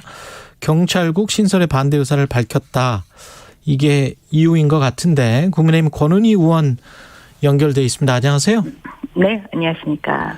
윤리위가 징계 절차를 시작했는데 정당 정치를 희화화시킨다 이렇게 강한 비판 입장을 내셨는데요. 네. 이 소식을 처음 듣고 심경은 어떠셨는지요? 신경이라는 게 형성될 여지가 없이 네. 전혀 예상하지 못한 상황이었습니다. 그러니까 22일 날 저녁 23시에 메일을 통해서 징계 개시가 됐다라는 그런 통보를 받았는데요. 그런 통보를 받기 전에 징계와 관련해서 안건으로 상정될 것이라는 것조차 전혀 예상하지 못한 상황이어서 한마디로 황당했습니다. 황당했다. 지금 네. 이유 자체가 뭔가요? 뭐라고 들으셨어요? 경찰국 신설의 반대 의사를 밝힌 게 이유입니까? 네, 그 통보서에는 이제 사유와 근거가 적시가 되도록 되어 있었는데 그렇겠죠. 사유와 근거란에 전부 이 근거 규정만 들어있는 상황이었습니다. 윤리위 규정.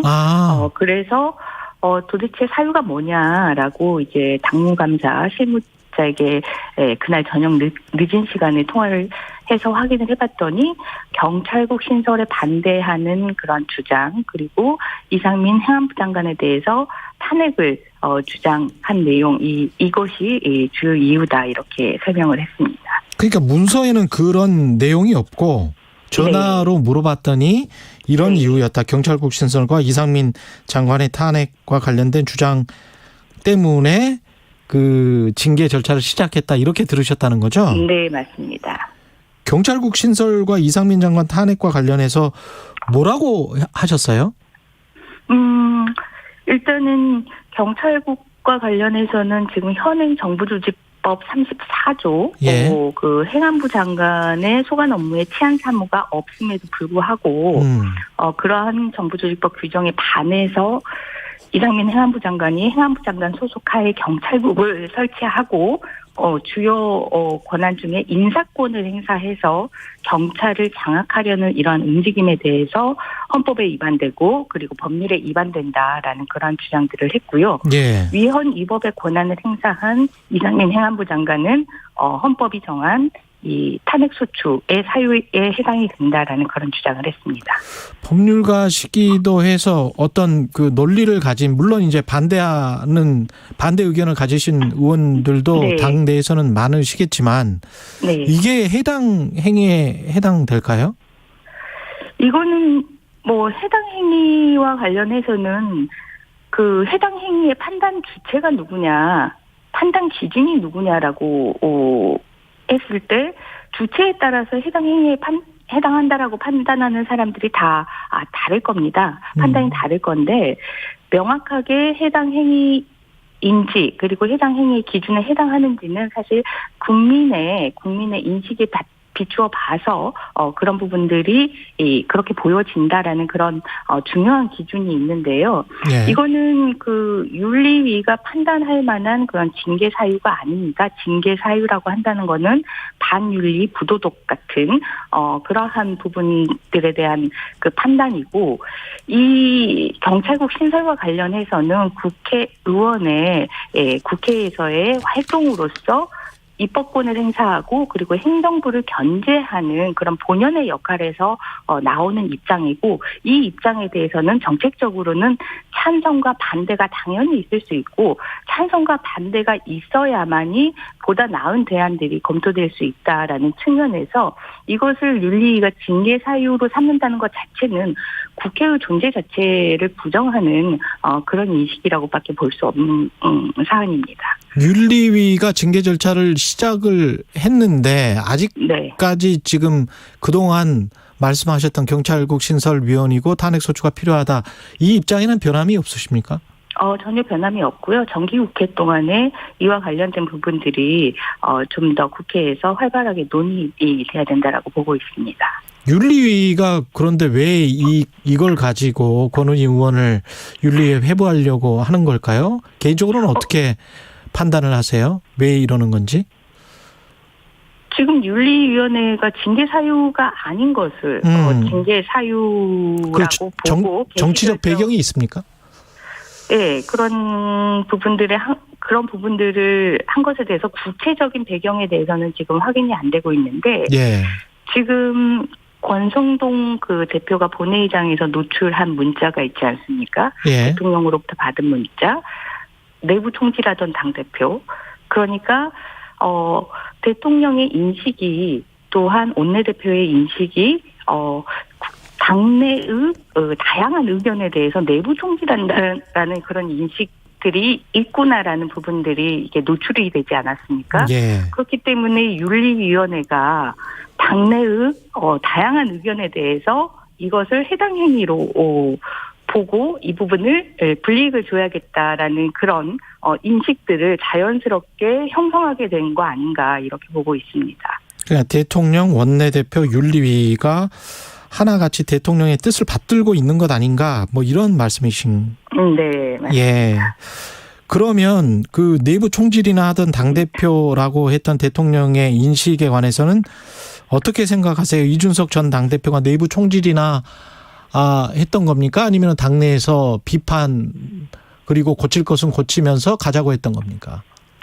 당내의 이견에 대해서는 그것이 어떠한 내용이든지 일단은 다양성을 존중하는 측면에서 듣고 그리고 이것을 해결해 나가고 보완해 나가는 그런 과정들이 필요하고 그것이 당내의 민주주의인데 이 당정이 이 수직관계로 움직여야 된다라는 인식 자체는 아주 부적절하고 또한 더더군다나 이게 국회의원의 의정활동과 관련된 부분까지 수직관계로 설정을 하려고 한다라면 권력분립 자체가 부정되는 그런 결과를 초래한다고 보고 있습니다. 경찰 수사과장이시기도 했기 때문에 네. 이준석 전 당대표의 경찰 수사 과정 그리고 지금 현재 관련해서 뭐 8월 중순쯤에는 수사 결과가 나온다고 했는데 아직 안 나오고 있는데 네. 이게 어떻게 될 거라고 보세요? 범죄 수사를 할 때 이제 범죄의 구성 요건이 되는 사실관계를 확인을 하고 그 사실관계를 뒷받침할 만한 증거를 수집하게 되는데 그리고 마지막으로 법률 검토를 하게 되는 이런 3단계로 진행이 되는데 네. 현재 경찰 수사가 계속 지금 참고인에 대해서 진술만 듣고 있지 않습니까? 네, 참고인에 대해서 진술만 듣고 있는데 이 구성요건적 사실이라고 하는 것이 금품이나 향응을 대가관계를 바라고 제공했다라는 아주 단순한 것입니다. 그래서 이렇게 수차례 진술을 듣는 그런 복잡한 관계가 아님에도 불구하고 계속적으로 진술만 듣고 있는 관계라는 것은 이 구성요건적 사실에 대해서도 아직까지 그 구성이 잘 안 되는 그런 상황이라고 보고 있고 그렇기 때문에 이후에 진행되는 부분에 있어서는 상당하게 진행이 어려운 상황이다 이렇게 보고 있고 그래서 시간이 이렇게 소요되기는 질질 끌어져가는 그런 상황이 연출되고 있다 이렇게 보고 있습니다. 뭐가 나왔다면 이준석을 소환했을 것이다. 피의자로. 당연히 소환하기 전에 예. 이 대가관계 부분이 있기 때문에 이런 대가관계를 받을 만한 지위와 권한이 있었느냐에 대한 그 주변 수사를 하게 되는데요. 이 주변인 수사도 전혀 없다라는 것 자체가 이 가장 기본적인 이 범죄 요건 사실인 대가관계와 금품 향응 제공 사실 이 부분 자체가 구성이 잘 안 되고 있는 상황이다 이렇게 보고 있습니다. 그 관련해서 JTBC에서 이른바 윤핵관의 인사가 경찰의 고위 간부를 만났다. 그것도 어떤 여권의 의원을 통해서 만났다. 이런 이야기가 나오고 있습니다. 이런 보도가 나왔는데 JTBC 보도. 네. 그리고 그 이준석 전 당대표의 탄원서에도 비슷한 내용이 있잖아요. 네. 12월까지 그만두게 되면 사표를 내면 특사로 보내주고 경찰 수사는 무마시킬 것처럼 그런 그게 가능한 건가요? 일단 경찰 수사가 무마되고 이렇게 만나서 뭘 다시 만들고 이런 게 가능합니까? 일단 경찰에서 범죄와 관련해서 수사 단서를 포착하고 증거를 수집하고 범죄 혐의점을 포착하게 되면 그런 부분들이 무마가 되기라는 기대를 하지 않은 것이 좋지만 지금 이 사안에 대한 경찰 수사 자체가 진행되지 않고 있는 그런 상황 아니겠습니까? 네. 단서 포착이나 범죄 사실 구성이 안 되고 있는 그런 상황으로 보여지기 때문에 그런 상황 하에서 이런 무마라는 이런 그 뒷얘기들이 나올 수 있다 이렇게 평가가 되고 있습니다. 그렇군요. 그리고 한 두 가지만 더 여쭤볼게요. 네. 관련 윤석열 대통령과 관련해서는 장소적으로는 용산시대인데 실질적으로는 경복궁 시대가 됐다. 이렇게 비판을 하셨거든요. 이게 어떤 왕처럼 됐다 이런 말인가요? 수직적 관계를 당정 간에 설정하려고 한다라는 부분에 대한 비판인데요. 예. 정부와 국회는 같은 당의 출신이라고 하더라도 명백히 헌법이 나와 있는 그런 권력 분립의 관계, 서로 견제해야 되는 관계이고 그것이 가장 우선시되는 의무인데 그래서 대등하게 서로를 견제하고 토론해야 되는 그런 관계인데 이 정부가 대통령이 생각하는 인식과 다른 인식을 국회가 여당 의원이 가지고 있다면 여당 소속 정치인이 가지고 있다면 이것은 내부 총질에 불과한 것이다라고 하는 인식은 완벽하게 종속적인 관계 설정을 하려는 것이고 종속적인 관계 설정이 예전에 그 왕과 신하의 관계 그런 부분들이다라는 표현으로 경복궁 시대라는 말을 썼습니다. 예, 윤리 가서 어떤 말씀을 하시고 어떻게 소명하고 나오실 건지 마지막으로 말씀 부탁드리겠습니다. 징계 사유가 경찰국에 대해서 찬성을 찬성하지 않고 반대한다라는 이유이기 때문에 윤리위에서 경찰국 신설에 대한 찬반 토론이 벌어질 것 같습니다. 예. 경찰국이 왜 위헌 위법인지 사유에 대해서 이야기를 하고 도대체 윤리위가 왜 경찰국 그 신설이 당의 윤리 기준이 됐는지 그 부분에 대해서 저는 확인을 해야 될 것 같습니다. 예. 여기까지 듣겠습니다. 국민의힘 권은희 의원이었습니다. 고맙습니다. 네, 감사합니다. 예, KBS 1라디오 최경영의 최강사 2부는 여기까지고요. 잠시 후 3부에서는 김준일의 뉴스 탐구 생활. 오늘은 FBI의 트럼프 사저 압수수색 그리고 미국 중간선거 차기 대선에 대해서 탐구해보고요. 북극에 다녀온 KBS 기후위기 대응팀 신방실 기자 만나서 북극 이야기 들어보겠습니다.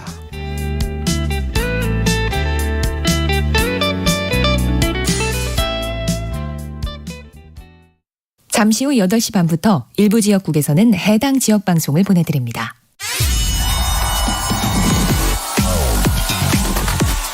여러분, 경제가 어려워서 너무 힘드시죠? 그래서 준비했습니다. 대한민국 경제 오디션 내가 경제스타 K. 경제와 관련된 이야기라면 모두 환영합니다. 총 상금 6천만 원을 준비했습니다. 자세한 내용은 오후 4시 5분 홍사원의 경제쇼에서 알려드릴게요. It's so 진행은 서툴지만 내용은 알찹니다. 진실의 편에서, 정의의 편에서, 약자의 편에서 뉴스를 전합니다. 주진우 라이브와 함께 더 많이, 더 오래 웃었으면 좋겠습니다. 매일 오후 5시 5분 KBS 1라디오 주진우 라이브. 지금 시각은 8시 30분입니다. KBS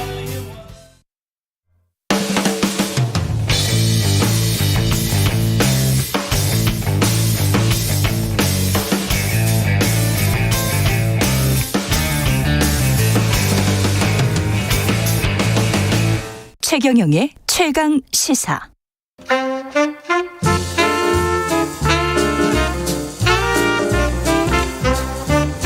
세상의 모든 뉴스를 탐구합니다. 김준일의 뉴스 탐구 생활. 네, 화제가 되는 이슈를 깊이 있게 파헤쳐보는 뉴스 탐구 생활. 세상 모든 것이 궁금한 남자 김준일 뉴스톱 대표 스튜디오에 나와 계십니다. 안녕하십니까? 안녕하세요. 예, 휴가는 잘 보내고 오신 것 같습니다. 얼굴이. 사람은 쉬어야 됩니다. 쉬어야 역시. 됩니다. 예. 저도 빨리 가십시오. 쉬고 싶습니다. 예, 한 달 정도 남은 것 같은데. 예. 오늘 탐구할 주제는 미국의 지금 트럼프 대통령에 대해서 전방위적 압력이 가해지고 있는데 특히 이제 FBI가 트럼프의 이제 뭐 휴양지죠. 뭐 별장이라고 불리는데 마라라고 리조트를 압수수색했어요. 예. 여기서 기밀 문서들을 이제 대통령이 가지고 와서 여기에 방치했다라는 의혹 때문인데 이거에 대해서 트럼프 대통령이 다시 이제 반격을 하고 있고 이게 중간 선거와 향후 대선에 어떤 영향을 미칠지 그리고 한국 정치하고 진짜 닮아 있는 부분이 많거든요. 쭉 이야기를 해도 그냥 느끼시는 부분들이 있을 거예요.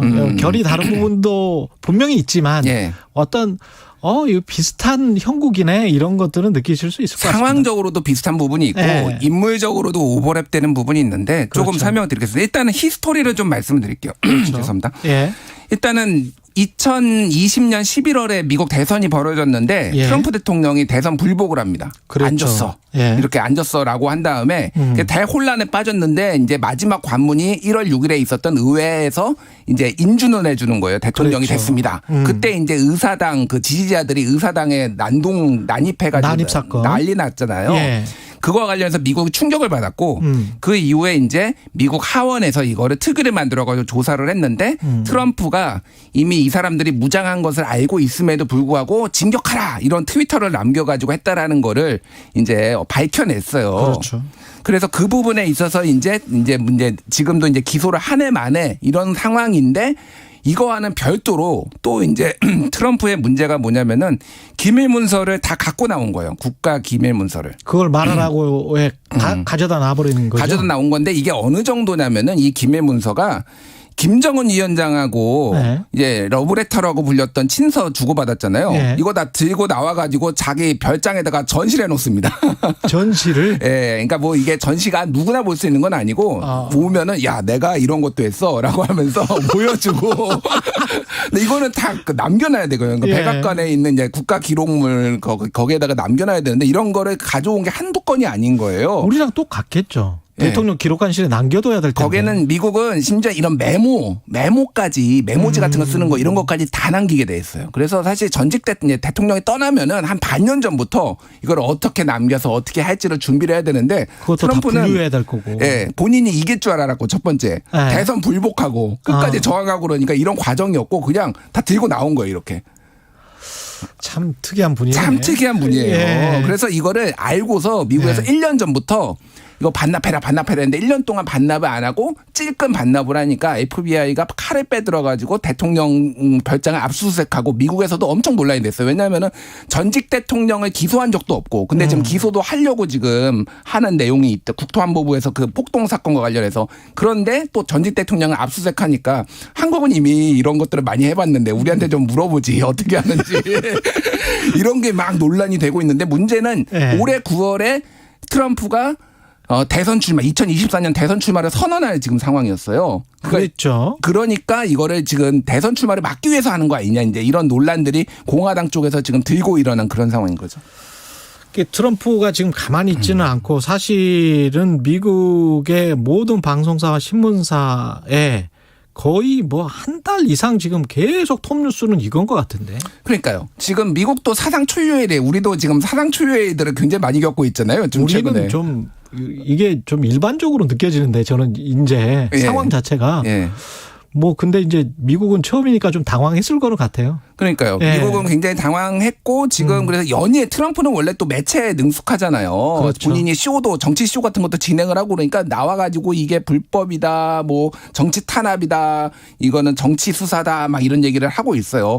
이게 뭐 또 우리나라도 비슷한 일이 있죠. 뭐 정확하게 매치가 안 되지만은 지금.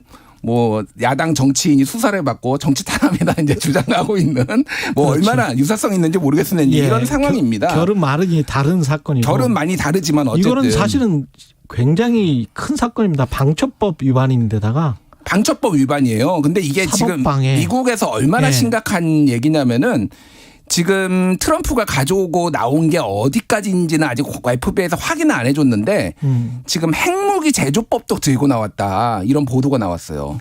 그래서 사우디아라비아에 이거를 거래를 하려고 했다라는 거 본인의 어떤 뭐 이권과 관련해서 뭐 이런 보도까지 나와서 이거는 진짜 미국이 경천동지할 일이거든요.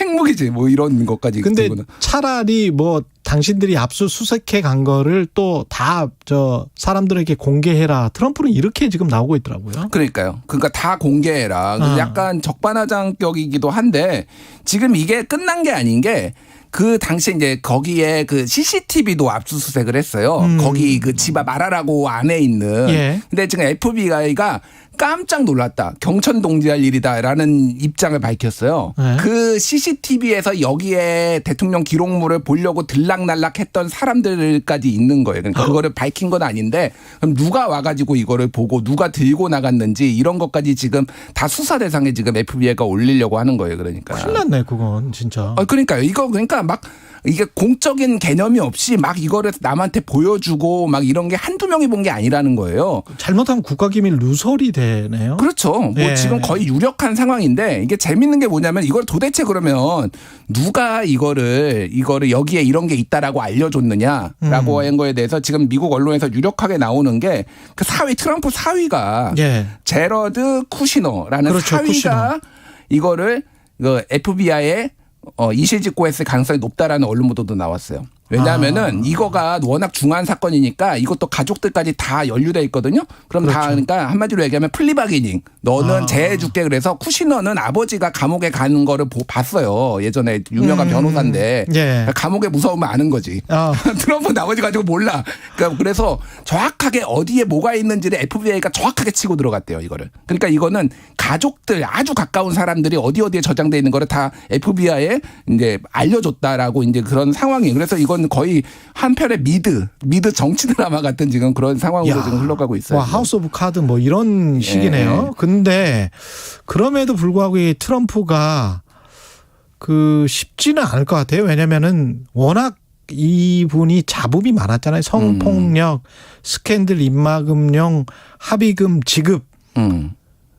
이게 의혹이라고 해야 될까요? 하여간 사실 팩트로 밝혀진 게 꽤 있는데. 뭐 그렇죠. 그러니까 뭐 일단은 그런데도 그냥 대통령이 됐던 사람이에요. 대통령이 됐고 민주당이 그때 야당이었던 미국의 민주당이 탄핵만 2번의 시도를 했습니다. 재임 기간에. 그렇죠. 그럼에도 불구하고 굳건했는데 이번 건은 그러니까 보수 진영에서도 일부에서는 상당히 이건 선을 넘었다. 트럼프가. 그리고 의회의 폭동을 이렇게 사주한 사람이 다시 대통령에 나오는 거에 대해서 거부감이 좀 중도 진영에서 상당히 있기 때문에 이 부분은 이번에 쉽게 넘어가지는 않고 그런 여론이 있으니까 사실은 FBI가 전격적으로 이제 친 거거든요. 그렇죠. 이거를. 이제 그런 상황인 거예요.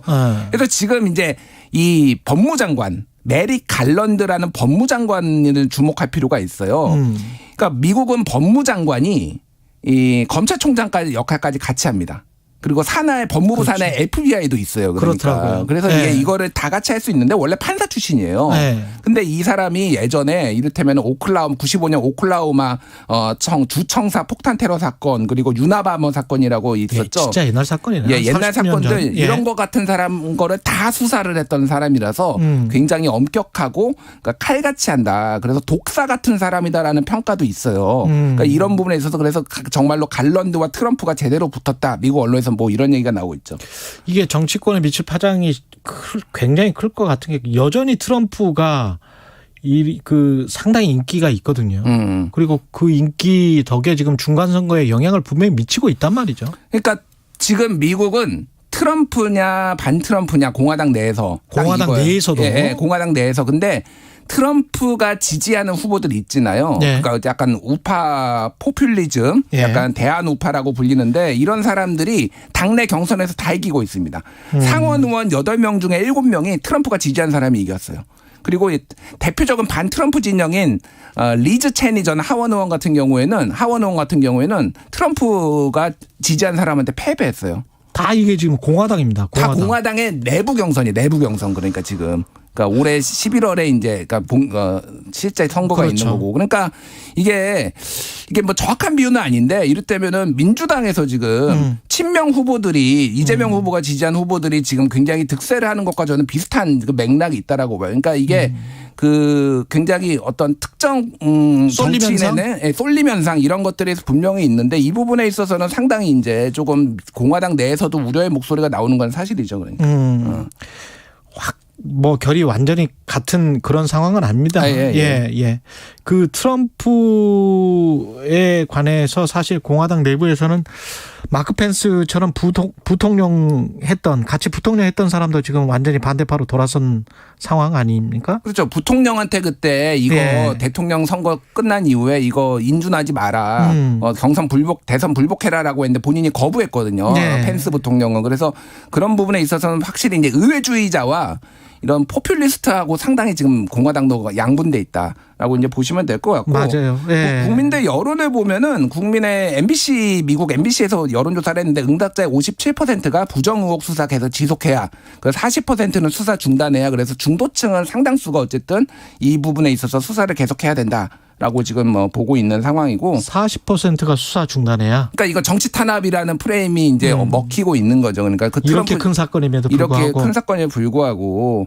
그래서 여기에서 우리가 교훈을 얻을 수 있는 거는 정치 혐오를 한다고 정치인이 아닌 사람을 잘못 뽑았을 경우에 얼마나 나라가 공적 개념이 없는 사람이 대통령이 되면 이렇게 나라가 혼란스러운지를 우리가 이제 보는 거고 정확한 비유는 아닙니다. 이것도. 윤석열 대통령도 정치를 안 해본 분이 와서 지금 굉장히 국정 난맥상이 있잖아요. 이 부분에 있어서는 우리도 좀 교훈을 얻어야 되지 않나 저는 그런 개인적인 그런 생각을 합니다. 1대1로 다 매칭이 되는 이야기들은 아니에요. 지금 한 3번 정도 비유를 하셨는데 다 매칭이 되는 결이 다른 부분들이 굉장히 많습니다. 자세히 들여다보면. 그래서 그런 부분들은 감안하시고 들으시라. 그런데 그럼에도 불구하고 민심의 향배는 역시 미국도 이 바이든도 한마디도 지금 안 하고 있거든요. 관련해서. 바이든은 한마디도 관련은 얘기를 안 하고 있고요. 지금 그래서 그 트럼프가 어떤 조치를 취했냐고 하냐면은 지금 메릭 갈랜드가 중립적이지 않다. 그러니까 이거 관련해서는 지금 여기에 중립적인 인사들이 이거를 수사를 할 수 있게 법원이 이거를 막아달라고 지금 신청을 한 상태예요. 우리처럼 법원에. 특검하자 뭐 이런 거. 뭐 그런 류의 거예요. 그러니까 왜냐하면은 메릭 갈랜드가 같은 경우에는 예전에 대법관 임명을 민주당에서 지명을 받았는데 공화당 쪽에서 반대해가지고 트럼프가 주도해서 이거 못하게 했거든요. 그러니까 악연이 있다라고 해서 이런 거는 중립 인사가 아니다라고 해서 지금 트럼프가 총력을 대해서 지금 막고 있는 상황이에요. 재판부 기피 시청 같은 뭐 이런 거 그런 겁니다. 정확하게 일종의 이제 그런 거예요. 지금 뭐 그런 상황이라서 상황을 지켜봐야 될 것 같고. 그래서 11월에 이제 중간 선거인데 트럼프가 이지경임에도 불구하고 바이든에 대한 인기가 너무 낮아서 민주당이 이길지 공화당이 이길지 알 수 없는 그런 상황이에요. 지금 바이든 인기가 굉장히 낮거든요. 굉장히 낮습니다. 굉장히 낮아요. 그래서 결국은 다 경제 문제예요. 네, 지지율이 40% 초반이에요. 37% 쪽까지 떨어졌다가 40% 초반이라서 안 되는데 지금 미국이 재밌는 게 뭐냐면은 중간 선거 이슈가 경제에서 지금 낙태로 옮겨지고 있습니다. 그게 약간 좀 영향을 미쳤더라고요. 로앤 웨이드 그 판결이 대법원에서 이제 부결이 됐잖아요. 그러니까 부인이 됐잖아요. 그래서 각 주별로 이제 낙태를 금지할 수 있게 됐는데 지금 민주당이 전략적으로 포스터들에 다 낙태 이거 우리 여성의 몸의 권리를 지켜야 될 거 아닙니까? 이거를 하면서 오히려 민주당이 해볼 만한 결집을 하고 있죠. 해볼 만한 상황이 또 되는. 아니 근데 해볼 만한 것도 아닌 것 같아요. 그 전에는 8대2 정도였는데 지금 뭐 7대3 될까? 7대3, 6대4 뭐 요렇게 되는 것 같아요. 그런 상황으로 가고 있어서 여전히 민주당이 열세입니다. 그런 상황이고 역시 경제다. 역시 경제다. 네, 민심을 잡으려면 역시 경제다. 미국이나 한국이나 요거는 맞는 것 같습니다. 요거는. 맞습니다. 예. 윤석열 대통령도 경제에 좀 힘을 써주십시오. 예, 김준일 뉴스톱 대표였습니다. 고맙습니다. 감사합니다. KBS 1라디오 최경련의 최강시사 듣고 계신 지금 시각 8시 44분입니다. 이 시각 교통정보입니다. 서울 시내는 전 시간대보다 교통량이 늘었는데요. 강변북로 구리 쪽으로는 가양대교에서 반포대교까지 몰림풀림 반복하고 있고 이후로 수월하다가 영동대교 북단 부근에서는 고장난 차량을 처리하고 있어서 부근으로 속도 내려갑니다. 분당수서로 청담대교 방면 상습 정체 구간인 복정에서 탄천 1교까지 어렵고요. 경부고속도로 부산 쪽으로는 양진아들목 4차로에서 승용차 간 사고를 처리하고 있는데요. 이 여파를 받아서 서초에서 양재 쪽으로 밀리고 있습니다. 이후로도 신갈분기점에서 수원까지 또 오산에서 남사 부근 속도 내려가고 비가 오고 있는 구미 부근 4차로에서도 승용차 단독 사고를 처리하고 있습니다. 경인고속도로 인천 쪽으로는 부평 부근 4차로에서 사고가 났고요. 이전에는 서운분기점에서 서인천까지 6km 밀립니다. 또 부산 울산고속도로 울산 쪽으로도 기장분기점 부근에서 승용차 단독 사고가 났는데요. 완전히 뒤집어진 사고입니다. 지금 남부지방을 중심으로 비가 많이 내리고 있어서 더욱 주의 운전하셔야겠습니다. KBS 교통정보센터에서 김한나였습니다.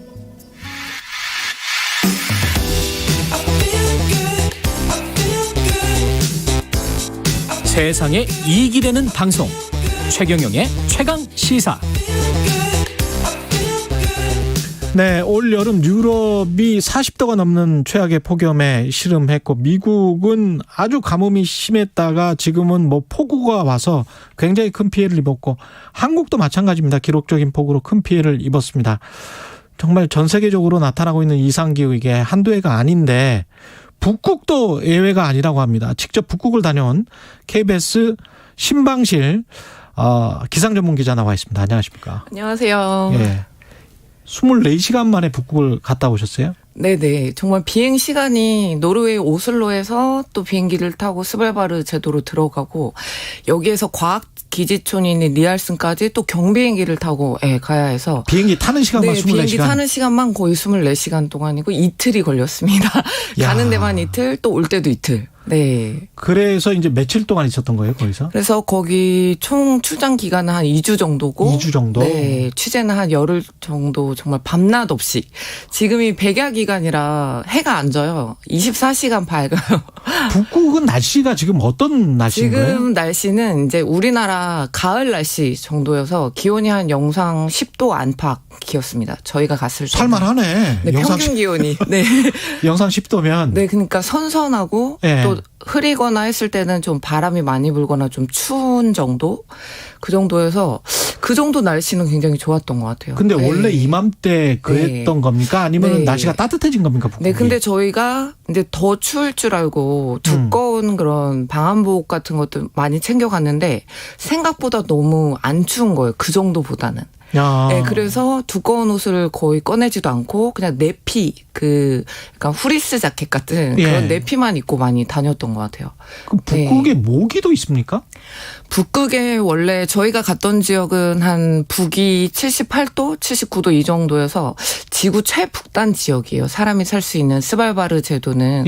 그런데 사실 모기는 알래스카 같은 곳은 모기가 많았거든요. 근데 위도가 한 북위 61도, 60도 정도라 훨씬 낮은 지역이에요. 그래서 알래스카에는 모기가 많았는데 이 스발바르 제도도 최근에 기온 상승이 한 최근 10년 동안 한 2도 넘게 거의 3도 가까이 기온이 오르면서 저희가 갔을 때 굉장히 놀란 게 기온이 거의 20도 가까이 한번 올라간 날이 있었고요. 그래서 반팔을 입고 다닐 정도였고 그날에 그 어떤 지역에 갔을 때 모기떼가 워낙 많이 붙어서 그래서 마이크를 잡고 뭔가를 촬영을 하는데 모기가 계속 얼굴로 달려들어가지고 그게 생생하게 제가 이게 팔로 모기를 쫓으면서 모기 정말 많다 이렇게 한 내용들이 지금 방송에 시사기획창에 네 싱크로 해서 많이 나갔습니다. 네.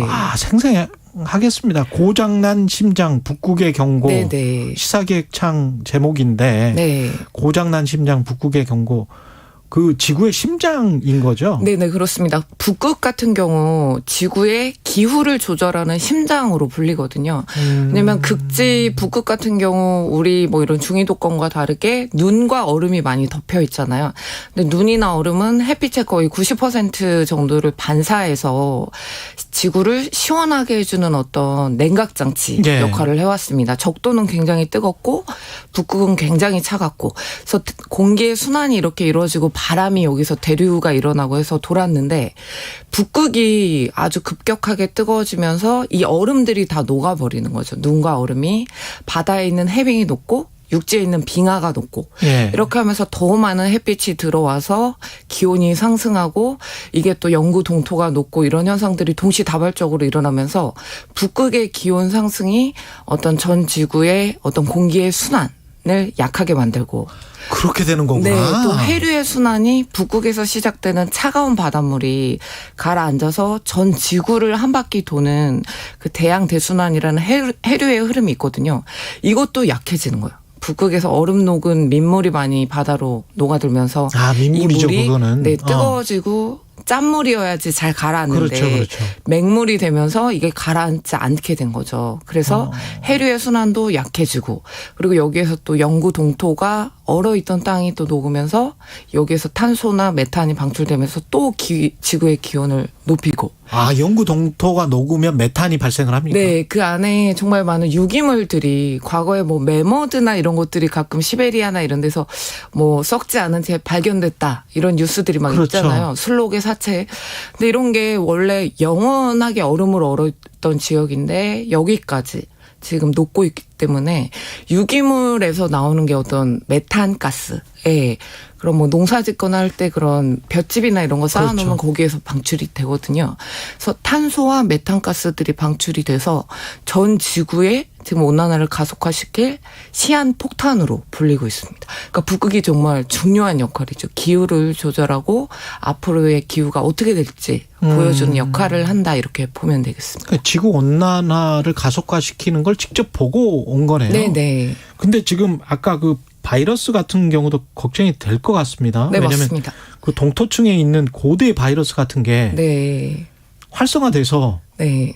그 사람과 접촉이 돼서 그게 네네. 또 전염병이 될 수 있는 거 아니에요? 실제로 그래서 2016년도에 예. 이제 뭐 시베리아 지역에서 그 동토가 녹으면서 과거에 묻힌 어떤 술록의 사체에서 탄저균이 발견이 되기도 했는데요. 이거는 전쟁 때 쓴다고 만들었던 건데. 그렇죠. 그런 무기로 사용될 수 있는 그런 균인데 이 균이 이렇게 노출이 되면서 술록들이 떼죽음을 당하고 또 사람에게까지 그때 전염이 돼서 그때 그 러시아 정부에서 술록들을 다 이렇게 죽이고 뭐 20만 마리 정도를 다 살처분하듯이 죽인 경우가 있었거든요.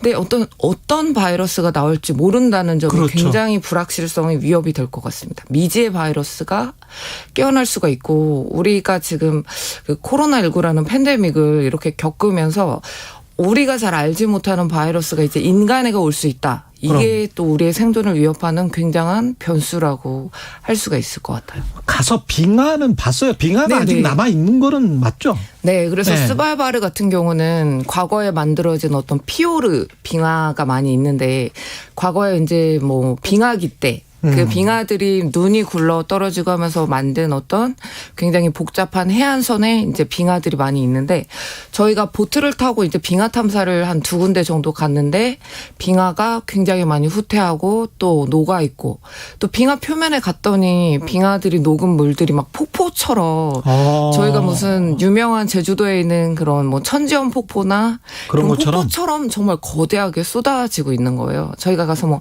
드론 촬영도 하고 가까이 가서 이제 마이크 들고 방송을 하려고 찍어오고 했는데 계속 녹고 있구나. 콸콸콸 정말 녹고 있고 또 빙하라는 게 산에서 얼어서 내려오는 거라 많은 흙을 싣고 오거든요. 돌이나. 근데 그런 빙하의 그 녹아있는 바닥에는 이 흙이 섞인 그 흙탕물들이 콸콸콸 급류가 돼서 쏟아지고 있었어요. 그러니까 바다의 색깔이 저희가 빙하하면 그 주변 바다가 푸른색을 생각하잖아요. 뭐 에메랄드 빙하수. 근데 거기가 시뻘건 이 흙탕물이 거의 빙하지대 주변 바다는 그런 색깔로 보여서 저희가 정말 충격을 받을 정도였어요. 네. 이게 또 해수면 상승하고도 연결이 되죠. 직결됩니다. 최근에 그래서 뭐 저희가 스발바르를 갔지만 그 바로 옆이 그린란드입니다. 그린란드 같은 경우는 거기에서 지금 최근 20년 동안 그 빙하가 녹은 양이 5,000기가톤 이상인데 이거를 환산을 해봤더니 저희 남한 전체 면적의 얼음을 50m를 쌓을 수 있는 그 정도의 얼음이 최근 20년 동안 녹아서 아예 사라졌고요. 와. 작년 같은 경우 그린란드의 최정상에 있는 관측소가 있어요. 예. 그린란드. 근데 그게 한 3,000m 최고지대에 있는 관측소에서 작년 8월에 처음으로 관측 이후 처음으로 비가 내렸어요. 그러니까 그 3,000m 고지대에서 원래 눈이 내리고 영하 10도 안팎의 기온이 오르락내리락 하는 지역이에요. 여름에도. 예. 근데 여기에 작년 8월에 영상권의 기온이 9시간 동안 지속이 되면서 눈이 내린 게 아니라 비가 처음으로 역대 처음으로 관측이 돼서 비가 내린다는 건 이 그린란드 정상에 있는 그 빙상들이 녹아내릴 수 있다는 거거든요. 비가 내리니까 기온이 그만큼 높고 이제 정상부에 그런 버티고 있던 빙하들도 녹을 수 있다. 최근에 그래서 이런 그린란드뿐만 아니라 뭐 낮은 저지대 알프스나 히말라야나 이런 쪽은 뉴스가 많이 외신에도 나왔거든요. 뭐 스키장을 이제 더 이상 못 가고. 근데 그 북반구에서 가장 높은 빙하인 그린란드 역시 빠르게 녹고 있기 때문에 해수면 상승이 최근 들어서 이제 더블링 되는 그러니까 뭐 매년 한 2mm 수준으로 저희가 해수면에 경각심을 안 갖는 게 밀리미터 수준이라고 저희가 좀 그거를 멀게 생각하는데 이게 더블링이 되면서 한 4.5mm로 최근에 속도가 빨라지는 거에 매년. 주목을 해야 할 거. 네, 매년. 그러니까 10년이면 이게 이제 4cm, 4.5cm가 되겠죠.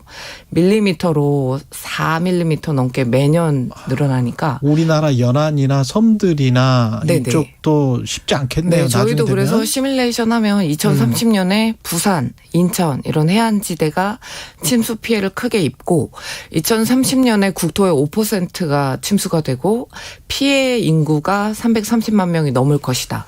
이제 8년밖에 남지 않았죠. 근데 더블링이 되고 이게 또 따따블링이 될 수 있고 더 빠르게 증가할 가속화될 수 있기 있다. 때문에. 네, 해수면이 또 뜨거워지면 열팽창을 일으키기 때문에 더 급격하게 증가할 수 있다. 한번 저 신방실 기자 한 번 더 모셔야 될 것 같아요. 우리가 뭐 해야 될 일이나 뭐 이런 것들도 지금 못 여쭤봤고. 예. 네네.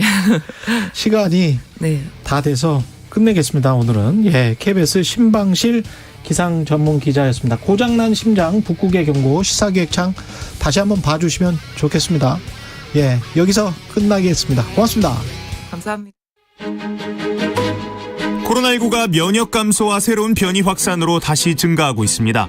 이에 따라 방역도 다시 강화되는데요. 고위험군 보호를 위해 요양병원, 시설 등의 모든 종사자를 대상으로 주일에 PCR 검사가 시행되고 요양시설 대면면회 대신 비접촉 면회만 허용됩니다. 중증화 예방을 위해 백신 4차 접종 대상자가 50대, 18세 이상의 기저질환자로 확대되고 장애인 시설과 노숙인 시설까지로 접종 대상도 넓어집니다. 확진자